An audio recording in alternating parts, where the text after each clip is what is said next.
Hello and welcome back to Man vs Film. It is time for another top 10 of movies that you can watch this September, and I have got some great films picked out for you this month. As always, this is just a fun list. They're not in order of which is the best movie, just ones that I want to recommend for you to check out. I hope you enjoy them. Let's get started. Number 10, Venom. Eddie Brock is a famous journalist who comes across the Life Foundation, and in an attempt to uncover allegations the foundation received, he loses his entire career. 6 months later, he is brought back to the foundation by one of their leading scientists. But in his visit, Eddie comes across an alien symbiote known as Venom. The symbiote attaches itself to Eddie's body, and Eddie, now Venom, must stop Drake, the leader of Life Foundation, from continuing his plans to turn humans en masse into symbiotes. Now, Venom is a lot of fun. It's a good movie, but there is 2 movies on my list with a very similar storyline. I do like Tom Hardy in this one. I think he does a really good job. Mumbles a little bit throughout it. Some of the interactions between him and Venom itself are really fun, and I think the special effects hold out. It just becomes a little bit of a typical kind of story. Still, if you've got an evening to kill and you're wanting to switch off the brain and enjoy some special effects, a little bit of language and some action, this is the movie to watch. Number 9, Action Point. DC is the crackpot owner of Action Point, a low-rent, out-of-control amusement park with dangerous rides. Just as DC's estranged teenage daughter Boogie comes to visit, a corporate mega park opens nearby and jeopardises the future of Action Point.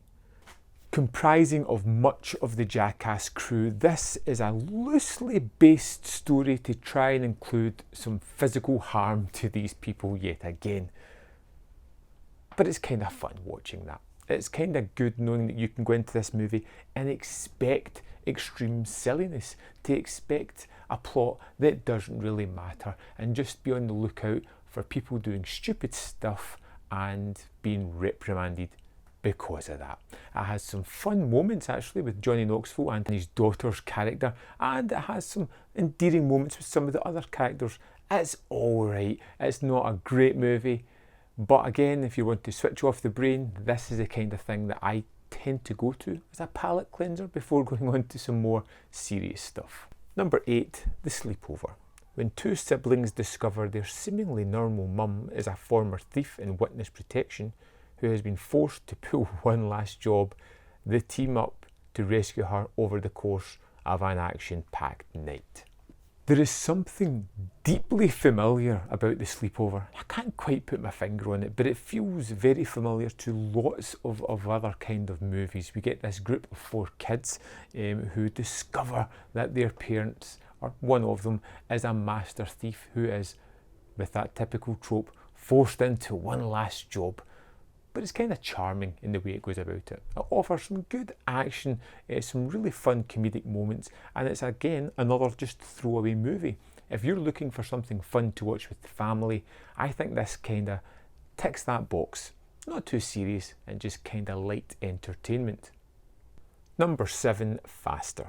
A lone man, recently released from prison, seeks out the people from his past who he believes have betrayed him.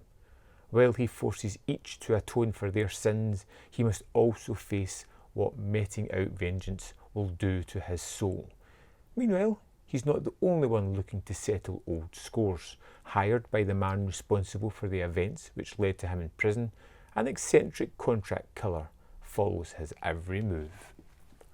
Faster is another one of those Dwayne Johnson movies that's just really punchy and quick, knows exactly the kind of movie that it is, an action movie, and it starts right from the opening scene, right through to the ending where you can see it coming a mile away, but it delivers those kinetic action and fun moments with some good side characters as well.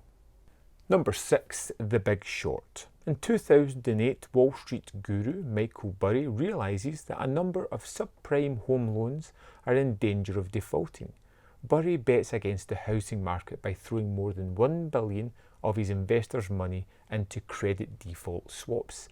His actions attract the attention of banker Jared Venom, hedge fund manager Mark Baum, and other greedy opportunists. Together, these men make a fortune by taking full advantage of the impending economic collapse in America.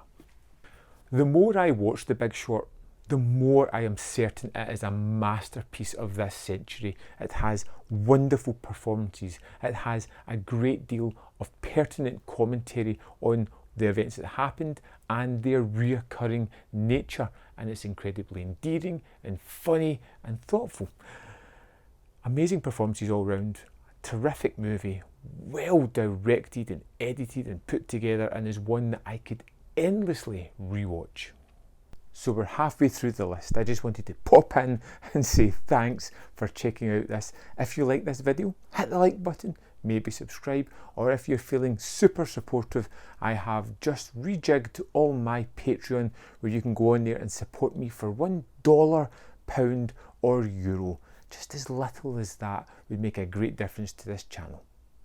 Let's continue. Number 5, The Call. Jordan Turner is an experienced 911 operator, but when she makes an error in judgment and a call ends badly, Jordan is rattled and unsure if she can continue. But then teenage Casey is abducted and calls 911.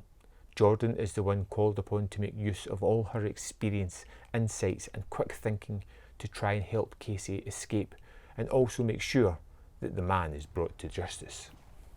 I kind of love these thrillers that are just 90 minutes and just know exactly what they're doing. You get Halle Berry as Jordan here. She adds a good bit of oomph to that character. Someone who's a little bit jaded, a little bit rattled, and a bit tender and unsure of every decision she is making. We get Casey, played by Abigail Breslin, who is this young girl stuck within a trunk as somebody is trying to abduct her, doing all the right things to try and escape, and it feels high tension and it is edge of the seat, thrilling stuff, and it's a quick 90 minutes. It's a no-brainer. Number 4, Christine. High school geek Arnie Cunningham falls in love with Christine, a bright red 1958 Plymouth Fury, which has seen much better days, setting himself the task of restoring the car to its original condition. His friends notice that the car is not the only thing that is changing. Arnie seems to spend more and more time with the automobile. He's also developed a sort of cocky arrogance, which does not seem like the real Arnie at all. John Carpenter's wonderful adaptation of a Stephen King novel, which has really silly elements to it, which I won't spoil for you if you haven't seen it, but somehow Carpenter makes it feel plausible. It ties it all down to the characters in this one. It has supernatural elements, yes, but it's all about the characters. It's all about their relationships and the way they change throughout the movie. And it's wonderfully put together, wonderfully acted with great special effects and another terrific Carpenter score. Number 3, Project Power. On the streets of New Orleans, word begins to spread about a mysterious new pill that unlocks superpowers unique to each user. The catch? You don't know what's going to happen until you take it. While some develop bulletproof skin, invisibility and super strength, others exhibit a deadlier reaction. But when the pill escalates crime within the city to dangerous levels, a local cop teams with a teenage dealer and a former soldier, fueled by a secret vendetta, to fight back. Project Power is a really fun action movie. Jamie Foxx, Joseph Gordon-Levitt star together in this one. It's got some great special effects. It has a kind of atypical plot, but it never really gets bogged down in that. It keeps it going from A to B to C really nicely. We get some nice characters, we get some good action set pieces, and it's a thoroughly entertaining watch. Number 2, ICU. When a 12-year-old boy goes missing, lead investigator Greg Harper struggles to balance the pressure of the investigation and the troubles with his wife Jackie. Facing a recent affair, great strain is put on the family that slowly gnaws away at Jackie's grip on reality.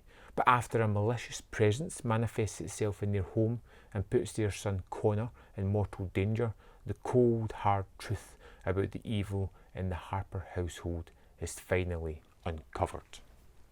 Well, I am going to have to keep this one remarkably short because ICU is a movie that is best knowing not much more than that synopsis.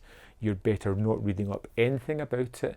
Just put this one on. Trust me, it is a really fantastic thriller that has this wicked change midway through it, where it goes from one subgenre of movie to a completely other one with a plausible plot and why it's happening, and it just took me by complete surprise, and I found it to be a wonderful tale, really well told, has a little one or two plot holes that really don't affect the overall nature of the movie, but you really want to check this one out. Number 1, Upgrade. Gray's a stay-at-home mechanic. One day, Gray asks his wife to help him return a car to his client. While they're in the self-driving car, it malfunctions and crashes. Gray watches helplessly as his wife bleeds to death next to him. He returns home a widowed quadriplegic, unable to take care of himself. His wife's death and the inability of the police to identify their attackers cause him to sink into a depression. After a suicide attempt, he's offered to have a high-tech chip implanted in his neck that enables him to walk. Though initially hesitant, he's persuaded to have the surgery.